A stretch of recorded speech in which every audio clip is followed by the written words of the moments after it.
Alright, this is a one-off. Can we turn off the bird sounds real quick?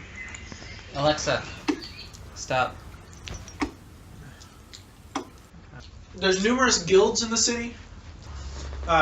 Mercenary groups. It's sort of a lawless city. There's contract police officers. The only law is really people who do business in the marketplace. Generally, like, support each other. So, like, if you steal something, then the rest of the shopkeepers are gonna, like, bar you from business and, like, maybe even report you and hunt you down. There's not a governing agency in charge of the city.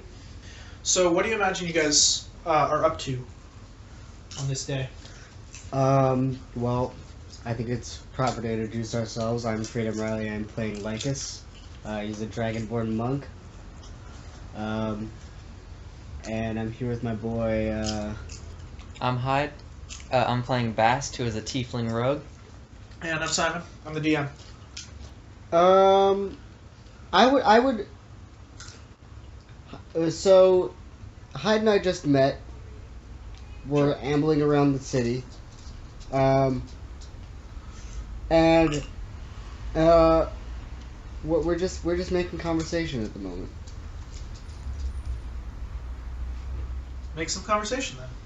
You two? I'm waiting for you to start. You said it, you guys started. I know. Alright.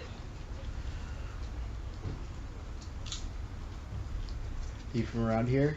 So we pan down in the city, right? It's raining. It's raining hard. No, it's not. What the fuck? It doesn't rain!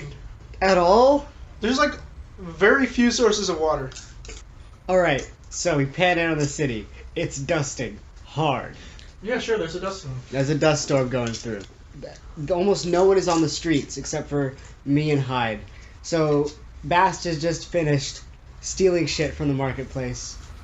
We're walking down the street with our clothes brought up to cover our faces, so I the just have my dust, arm in front of my face. dust doesn't get in our shit. Does dust count as missiles and projectiles? No. Okay. So I guess we're walking down the street looking for a place to take shelter from the dust storm. Yeah. Okay. Shelter there. A building behind that dumpster? Well, there's a building, and then there's another building, and there's an alleyway, and then there's a dumpster, and then there's a space behind the dumpster. Oh, okay. I know what you mean. And it's pressed up against the building. Do you think you've got, like, an alcove set up there? Yeah. So I take him down there, and I'm like, welcome. As it starts to wind down, you hear yelling from the street. You see a hobgoblin sort of turn into the alley and, like, take off running. Shortly following after him, 6 armed militia members. But what I actually say is, hold on, I got this. And Lycus walks, he's like, alright, stay here. And he walks right into the alleyway. He's very wide as well, so he covers most of it. There's only enough space on either side for, like, the hobgoblin to, like, go around. Only if but he has to, like, actually touch Lycus and push him over a bit to get past. So are you trying to block his path? Yeah. Okay. He sort of sees you do that, and he's about 20 feet from you at this point. He says, "Please move over. I need to get out of here." I don't move.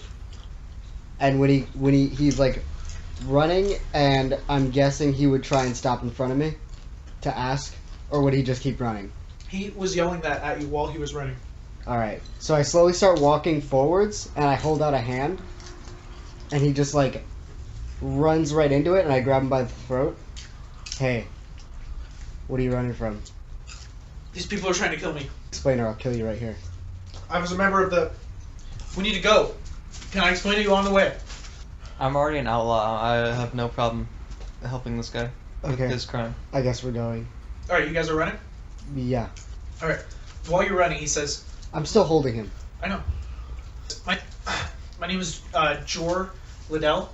I was a member of the Eternal Sunset Militia Army. You've probably heard of them. So as we're running, Freedom's ahead of me, and I as soon as he started running, I burst out of the little alcove and started following him. And the militia guards are behind us. Yeah. As we're running in the alley, I cast Acid Slash behind me, to leave a little puddle of acid to try to slow them down. They have to sort of maneuver their ways around it, so you guys get a little bit of an edge while you're running. Jor, that you're running with, he says, I started manifesting these sorcerous powers, and the Eternal Sunset doesn't approve of magic users. They accused me of killing a high-ranking member. And these are the people that you're running from? Yeah. Okay. Alright, guys. Bast, you're sneaky. I heard in that exposition that you expositioned to me before we started this that you like to steal things and you're kind of a criminal on the run. Do you know any good places that we can hide? You know the location of some bolt holes in the city. Alright, so yeah, let's go to one of those. Zoom in. So these guys are still basically in hot pursuit of you, though. You need to find some way to lose them. You're in the you're in the sort of denser buildings part of town. Because of the patchwork nature of the buildings, they're usually pretty tall, are extremely sort of rough faces. I don't know if I'm communicating this well enough. Yeah, no, they're easy to climb. Climb the buildings, yeah. All right, we let's. So we're running down more like the alleyways between the buildings. We're gonna take a left, and we're facing something. And Freedom and the Hobgoblin go to climb the building, and as soon as we turn the corner, right around the edge, I put my hunting trap down. Yeah. Lycus was like, he would grab on with one hand and then take the Hobgoblin to swing him up. Okay, so if you want to, you can give yourself disadvantage, which cancels out the advantage.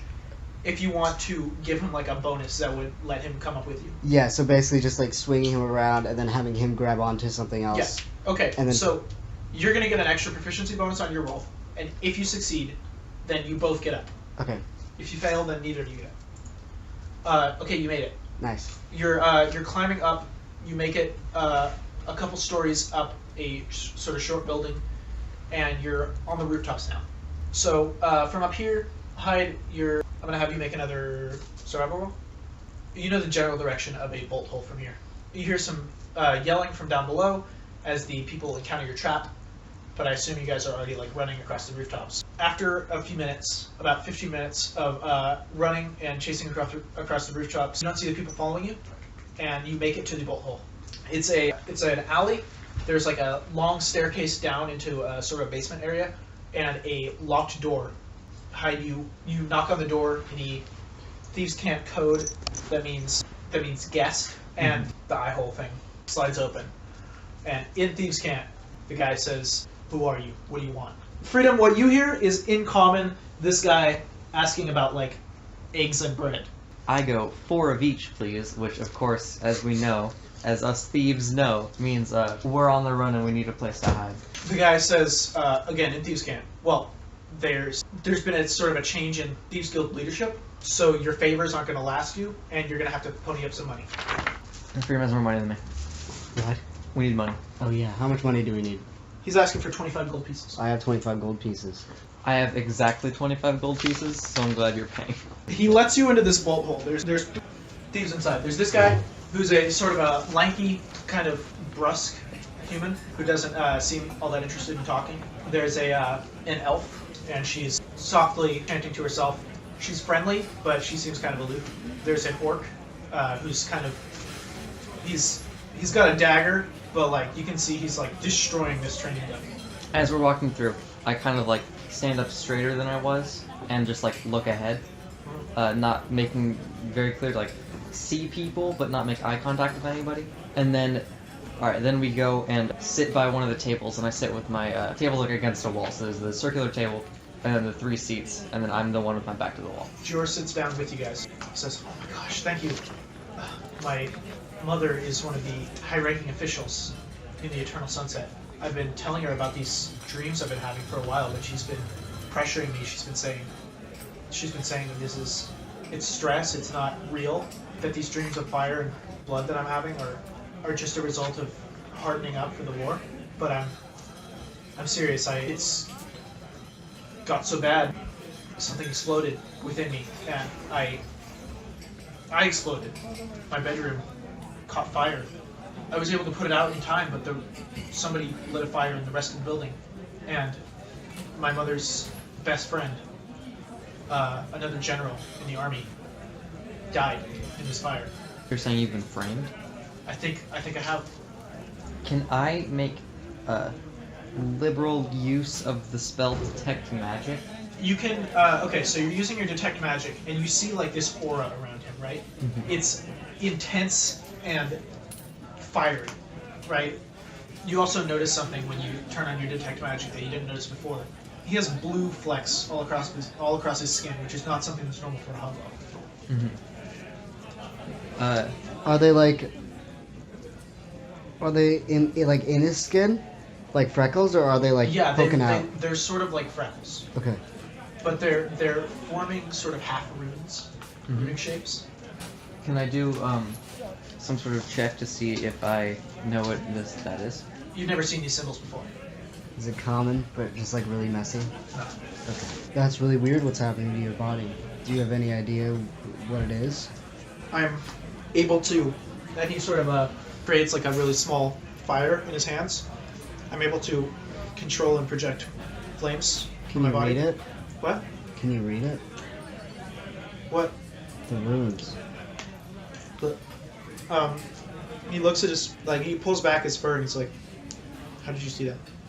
My friend found it with detect magic. I don't know what these are. They appeared after the fire.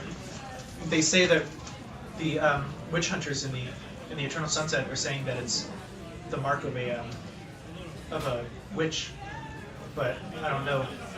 But I've never had any ill will towards anybody. I didn't even want to join the army. I want my mother baby. I've never seen any markings like this before. We should go find out what they are. Okay, if you think that's prudent, I do. This seems important. is that what you guys want to try to do? Who have you talked to in the past month or so?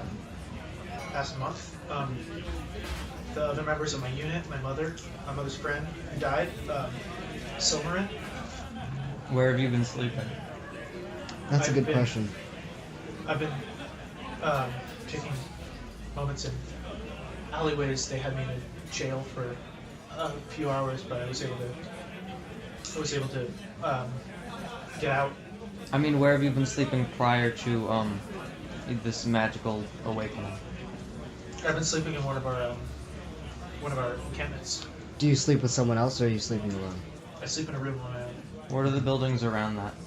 It's in a part of town that has a lot of larger buildings that are being used by mercenary groups. Oh, well, I mean, the Eternal Sunset owns one.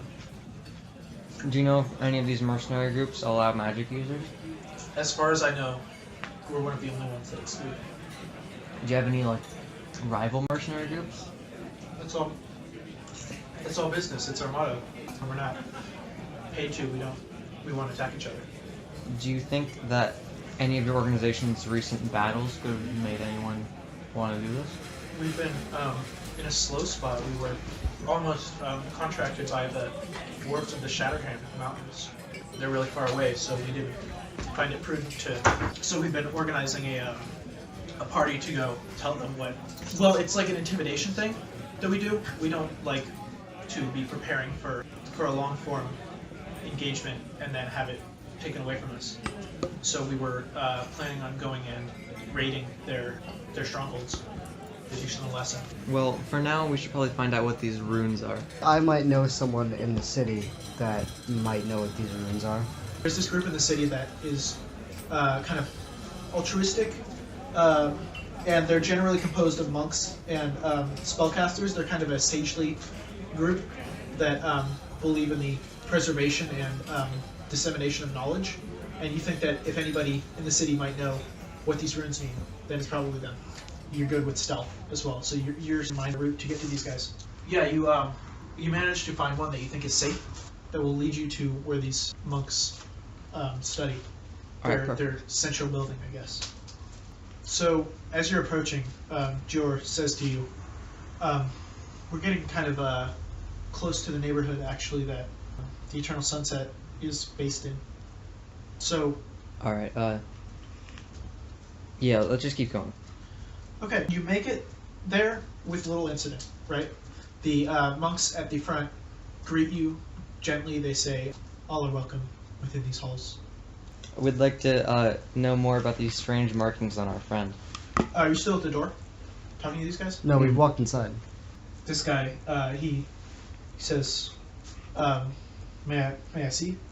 And Gior sort of like pulls back some of his fur so the guy can see better, and he says, oh, you'd want to talk to Tomart. He's our resident studier of arcane symbols.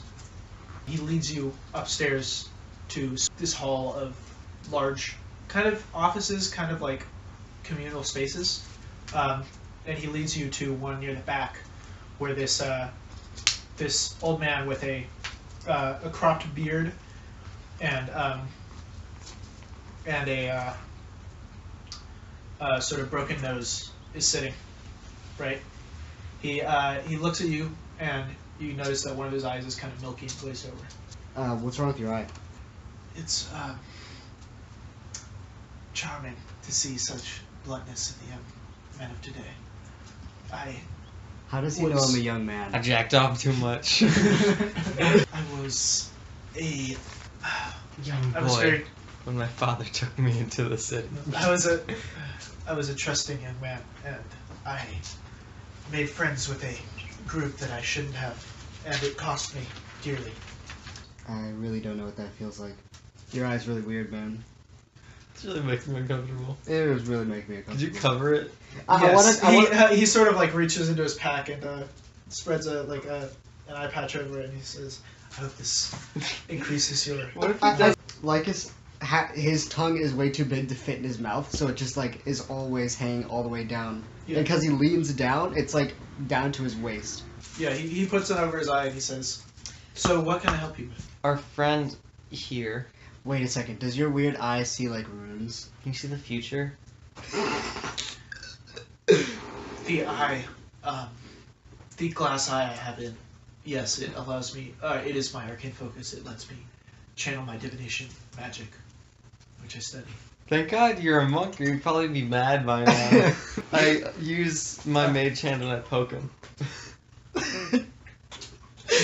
Well, you try, but like it sort of bounces off of a force field on him, and he says, "I would advise you not to attempt to steal anything from me. I don't have anything." Lycus does worth not the value. laugh. Oh, I was just gonna poke you. Lycus does not laugh at all, by the way. I will let you know when he is laughing. So our friend here has developed these strange runes on his body. Do you know what they mean? He says, "Come close," to Gior. And again, My Gior. friend developed these strange runes. Again, George like starts to like. Is the name George? No, it's Jeor. Jorn. No N. He sort of starts to pull back his fear, but or his fur, but old man Tomart says, "There's no need. I can see them." And he pulls the arm close though and takes like a closer look, and he says, "These are prophecy markings. They are a common signal of the great change yet to come. Can you read them? They are not writing per se. They are more of a warning." Oh, so just them being there themselves is the warning. I have a question. Yes. Do you Person. use your sperm So- to lubricate your eye?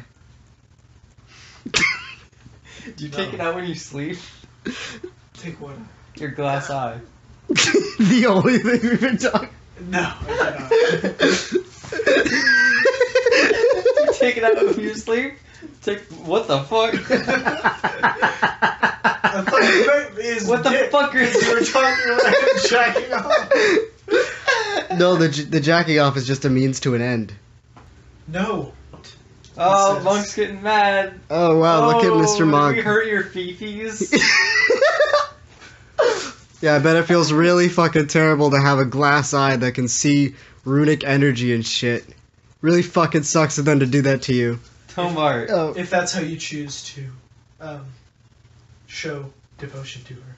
Where am I gonna get a bunch of cheap toes? That is your journey, not mine. At the Toe Mart. I forgot what you said. Where's the person? George sort of turns to you guys. He's really. like, George sort of turns to you guys and he's like, "Listen, I owe you guys a lot, but could you stop being such dicks to this month?" I'll kill you. He says, "Please don't. That would be unpleasant, man. Come on. What have I done to deserve this? You guys said you'd help me. And you're just over here fucking bothering this monk about his glass eye." And the monk says, "It's fine, I do not mind. See, he doesn't He doesn't mind. care. We all have our own journeys to make. Ye- Journeys of tolerance, of acceptance." Remember? So where can we find out more about these runes? I've told you everything. I you know, know. but like, is there someone we can like get to read the prophecy? Like, do you know anyone who does prophecies? It is not a written prophecy. Was it dragon magic that made your eye look like that? No, it was a knife. Oh, it was a knife. Oh. So it wasn't dragon magic. It was not dragon magic. No. I have no experience with dragon magic. Me neither. I believe that. It's Tomart. Do you know where we can get a prophecy read?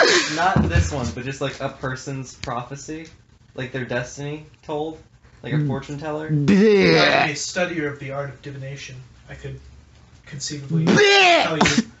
tell you a prophecy. Could you do that about our So, friend here? About... I could. What the fuck? I could. But to do that, I need to take the eye patch off. And he sort of... he offers you blindfolds. He says, if you, in case it continues to bother you. No, I'm okay. It doesn't actually bother me. He so he sort of takes takes George, the young boy's hands in his, and he like stares at him intensely for a couple seconds, and then bends his head back, and you can see like a sort of pulsing coming from he's especially strong around where his eye is. Mm-hmm. But it sort of seems like there's like a thread like coming off of his head and up through the ceiling into the like sky. Mm-hmm. Is there any like shelves with valuables on them in this room? What? Shelves. Oh, I thought you said shells, and I was like, why are you? No, there's a desk. There's a couple desks and one of them. Okay, so there's other I don't desks. think these monks have valuables. There's not like an artifact or something they have on a desk. Is there some sort of artifact that I have on the desk? A fragile artifact? Freedom, you know from your experience with these monks that they're collectors of knowledge, but not of material. Okay. What if the material has knowledge? Never mind, continue. They write them down in books. Yeah. So, like, there's a few books around the room. What if there's a valuable book? They are written on, like, very unvaluable paper. No, I mean, copied. what if they found a valuable book? Would they put it on their shit paper, or would they take it? That's true. Or would that be against their values? Or would they copy it down? They copy it. They copy the exact script down, and if it's in a different language, they translate it for other languages, and they like basically produce more of the book. This is just what monks do. Yeah. Yeah. Like, not even like fictional, just like. Yeah. I don't know. I thought. I'm a good DM. I know you are. Is that what monks? I don't know what monks do. I Oh, thought they do a just, lot like- of things, but that's also one of the things that they do. Oh, Yeah, they were like one of the only groups of people in the Middle Ages who could actually read, for instance. Oh, well, yeah, I know that. I just mean like And like they wrote all monks books. now. Yeah, they still do books, like translate and shit. Um, I saw like one documentary. so I know. he, after a few seconds of this, he pulls his head back down, the thread goes away, and his brows very furrowed, and he says, it's a time of great decision. There's a twist in fate bound to occur very soon. It lead to great suffering, and it could lead to immense prosperity.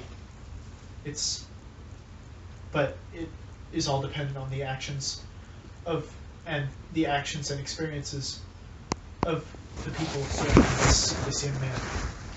Can I ask your name? He says, yeah, it's Jor Liddell. So He's like, George? Born. Huh? Corn. Jorn. No, that's not my name. It's Jor. You know it's Jor. I already told you it was Jor. I don't remember what you said. Are we supposed to be saying something? The prophecy's done. Oh. Oh. Oh. Wait, so we still don't know who did it, though. Did what? The Oh, the Burn down killing? the house. Oh, no, the monk. You asked him to fucking predict the future. That's right. We did ask him to predict the future. Can you... Can you predict the past? Yeah. I What- could. Can you, I, like... I could attempt to scribe for you, but Yeah, what would scribe. you need?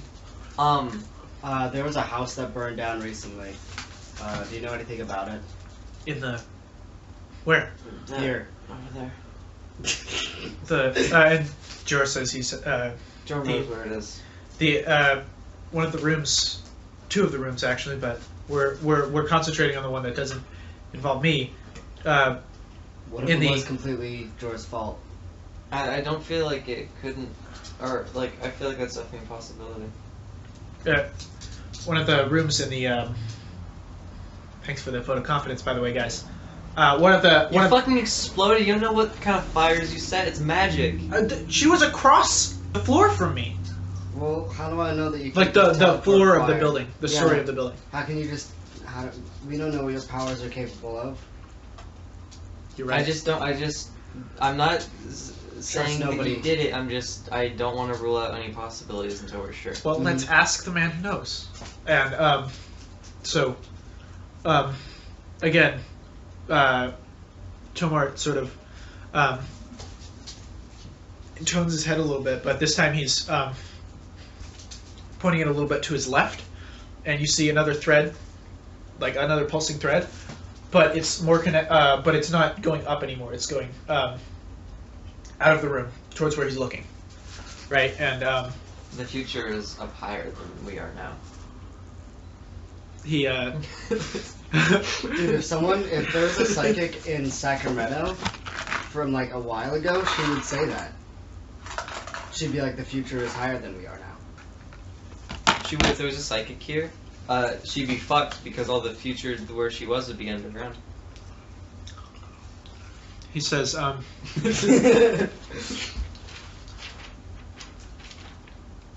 he says, I see a fire. I see it has great influence in this calamity that I've predicted, but I don't know. I can't tell you who laid it. I don't know. Who I can't laid see. the fire? Maybe it was just a natural fire and it was just a coincidence. I can't see when it started. Oh wow, so it's been burning for eternity. No. It's so far back, you guys even know when it started. Yeah, dude, it's been burning for so long. Wow. No, it means that somebody's intentionally obscuring it. Are you sure it doesn't mean the former? I can't believe you built your fucking house on top of the forever fire. At Hawaii. So the monk has basically told you that whoever or whatever laid the fire that prevented his divination from being able to see who started it. Would you say that this world has the same music that we do? Like, is it our music It's- and then the In the future. In the Yeah. far future. Okay, so is "We Didn't Start the Fire" still a relevant song? Yes. It's still an existent song. It's more of like a folk song now. I I mean, like, it sounds the same, but it's folk because, like, there's not really any more video 'cause it's, like, cassettes. old. It gets stuck in my head. Roll for getting, we didn't start the fire, getting stuck in Bast's head. Natural 20, you do it. I do it. It's It exploded, and now you have it in your head forever. And you can never get rid of it. Just like real life. Just like real life. So what's the plan, you guys? Oh. So we can. Can we go back to the house and see what's there? Yeah, let's go investigate the Let's go. Burnt Let's, down let's house. fucking- The headquarters of the Eternal Sunset. It burnt down. The room burnt. Can we get? How close can we get? Anyway, see you fucking freak of nature. I say as I literally walk through the like. When I was entering the door, I was taking care not to destroy it. But on the way out, I just leave like a giant hole where the door used to be. He says, as you're leaving, you hear him say, I pray you find better uses of your aggression. Better outlets for your aggression. Well, we won't. All right. What do you want? Where do you want to go from here? Sal. What's your cousin's name? My name is Lycus. Like it. It's like Lucas, but with a Y. Yeah, actually, Alright, I think. so what are you guys planning to do? We're going as close to the Uh. rising sunset as we can. Let's go to one of the neighboring. Let's go to one of the neighboring. Where the room was in the building. Let's go to the closest neighboring building, and talk to one of those guild organizations. Okay. Let me see your character sheet real quick. Alright, thank you. I literally did not read it at all. I just realized that I already knew the information that I needed. That's badass. The dead ass. So you sort of again you're like skulking around back behind these buildings. You don't see anybody from the Eternal Sunset. They have a sort of a distinctive attire. It's sort of like burgundy. They all wear like a burgundy shoulder strap. That has like a couple of like stripes to indicate their rank. Jor has taken his off, but he still has it. Okay, cool. I want to like the building that is closest to it, like the Yeah. mercenary headquarters. I want to go and like